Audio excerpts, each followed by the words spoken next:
here's Owen interviewing the van driver of the unmarked van that brought the illegal alien and her child to this America's Best Value Inn. Owen spoke with the lady at the front desk who confirmed that there are no available rooms here because literally every single room has been reserved for illegal aliens, paid for by the Biden administration. $86 million the Biden administration has paid to ICE to secure hotel rooms all through the Rio Grande Valley so that all the migrants that have children can now be placed in these hotels and then released into the United States rather than being placed in detention centers where the news is reporting that the centers are overcrowded. So instead of deporting these people back to their home countries, the Biden administration now is literally paying hundreds of millions of dollars to secretly smuggle these people into the United States. Think about that, folks.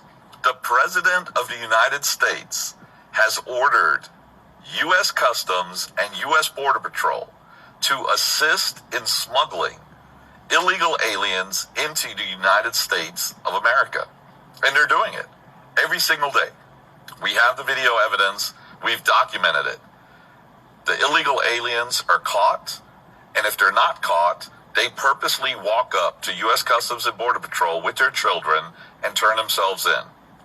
They're then taken to a detention center in Donna, Texas, and other detention centers all through the Rio Grande Valley, but we documented the one in Donna, Texas, because that's the one Senator Cruz visited.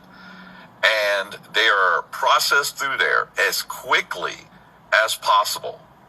The last step in that processing is for the Border Patrol to drive the illegal aliens and their children to the COVID testing center that they set up across the street from the Greyhound bus station in McAllen, Texas. They are dropped off there in U.S. Border Patrol vans. After that, the Border Patrol washes their hands of these people. The people are then escorted into the COVID testing tents.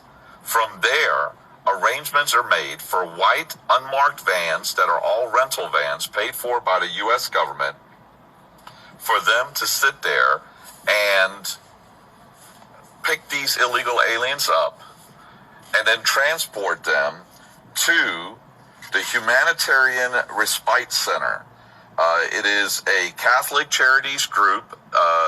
Their address is 111 South 15th Street, McAllen, Texas. Their website is catholiccharities.rgv.org. Now, the illegal aliens are then transported in the white vans to that Catholic charity on South 11th Street in McAllen, Texas. There, they are provided bags of clothing, bags of food, and yellow envelopes with their plane tickets to go anywhere in the United States that they choose with their children.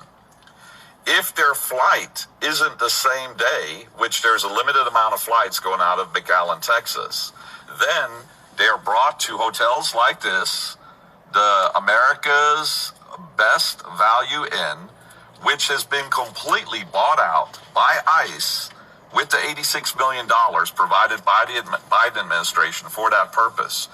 And these white unmarked vans then bring them here, and they are overnighted. Owen, you just talked to the van driver. Can you give us your perspective of what the van driver told you? So actually, I have a lot of updates here. He was just very transparent with what's going on. This is actually even more shocking, what he just told me. So the reason why these two got pulled off into this van and taken to this hotel is because they were the two people in the group of 30 that got dropped off today that tested positive for COVID. So what they're doing is when they come in, most of the people go to the Catholic Center and stay there as long as possible until they have a flight or until they have this or the other thing. They'll stay there. And then the COVID positive people, they're the ones going to the hotels. A group out of San Antonio called Endeavors is the one that signed the contract with ICE for, he said $89 million. Reports are 86. The point is, around $90 million. Endeavors signed the contract with ICE, booked up all these hotels except 2 in McAllen. And they have all the rooms, and they're being used as quarantine rooms. So this woman is going to be here for 7 days with her kid, not allowed to leave the room. They've provided her with food. They've provided her with clothes.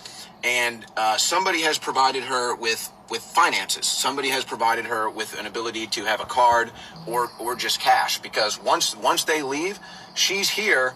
And unless she contacts this facility, she's just waiting 7 days. Now, this is all new to them. So he is still kind of unsure about what happens after the 7 days.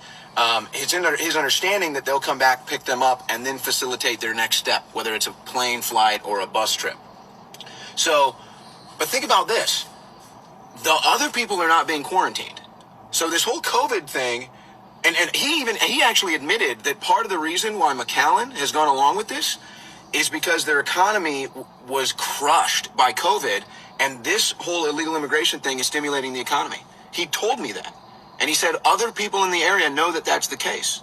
And so the hotels like it, the businesses like it, and everybody involved likes it because the economy was getting crushed by COVID. Now they have this illegal immigration racket going on, and there's millions of dollars flowing in. And I have an audio of this interview as well. He said he doesn't want to be on camera, but he was willing to tell me everything that was going on.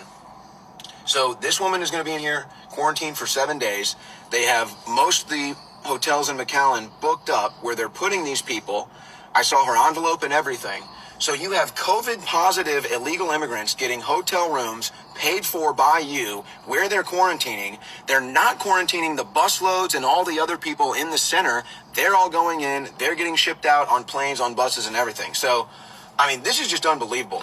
So let me stop you right there. So just to be clear, so what we're looking at is you and I and Greg, we watched these busloads of illegals being brought to the COVID testing center. So this lady tested positive. She's being quarantined. But everybody else that was on the bus with her, because they didn't test positive at the same time that she's being tested, which we know there's a 2-day or more infestation period, right, before you may show COVID positive, right? So all those people on the bus that were around her could very well now be COVID positive in the next few days, but none of them are being